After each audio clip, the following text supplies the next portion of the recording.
Every character released in Honkai Star Rail has functionality that is largely laid out by the paths they are assigned to. Hunt characters are mostly single target, destruction are blast types, abundance are healers, and preservation are often tanks. How they accomplish their task might differ from character to character, with some having hybrid kits like Huo Huo, but they mostly retain the core principle of their path. But there's one path that is a little confused on what it wants to be. While other groups have a pretty solid idea of the identity they have, Nihility seems to have quite a varied assortment of different character types. So in this video, we're going to put lore to the side for a bit and discuss the design approach Star Rail has for its Nihility characters and what that might mean for the future. Before we do that though, if you want to see more Honkai Star Rail content, do consider subscribing to the channel.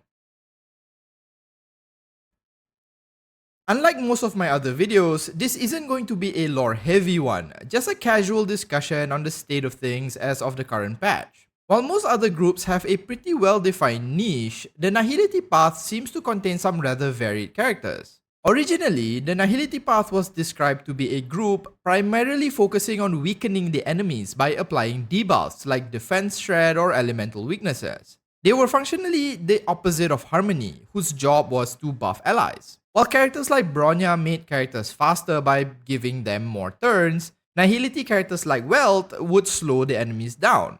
But as the roster started to fill out with newer characters, Nihility has gotten additions to its roster that functionally just applied things to the enemy, whether it debuffed them or not. You still had characters who were debuffers like Pela, Wealth, and Silver Wolf who applied defense shreds, weaknesses, or slows, but also characters who started doing damage through ailments, such as with damage over time or dots.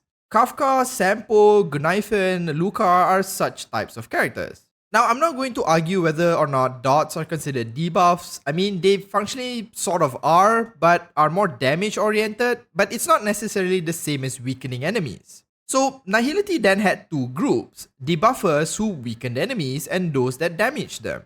Then, with the release of Black Swan, you started getting a combination of debuffs and dots, with her arcana and skills able to reduce enemy defenses, while also applying dot damage and even some multi-target AoE as well. With Acheron's release, you then start to see characters who functionally don't apply anything debilitating at all and are straight damage dealers, but whose kits prefer to have Nihility in their teams to benefit them the most. I'm not going to say any more about Acheron other than that, but if you're curious, then I'm sure you'll find stuff about her kit in certain corners of the internet. My point is that while other paths have focused down on what functionally makes them unique, Nihility seems to have gone several different directions. I guess the main theme of applying debuffs is still sort of there, but I wonder if this pattern continues, would Nihility be a dumping ground for experimental characters who just don't really belong anywhere else? Maybe that's why Ix is depressed.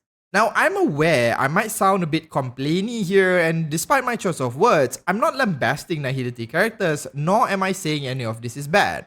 Some of my favorite characters, kit-wise, comes from the Nihility group. My first ever summon was Silver Wolf, and my most recent one was Kafka and Black Swan.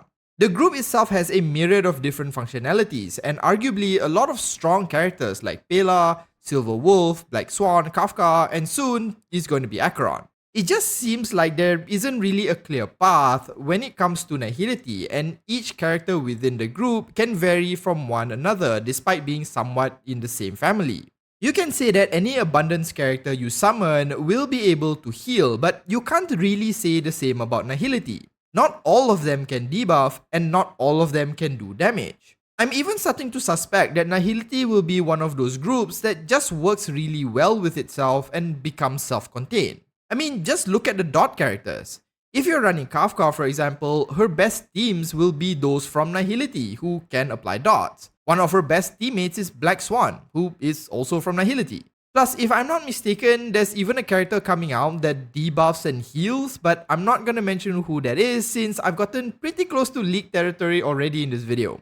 With other paths seeing more hybrid type characters like Huo Huo, I really wonder what kind of crazy combinations we would see with Nihility in the future.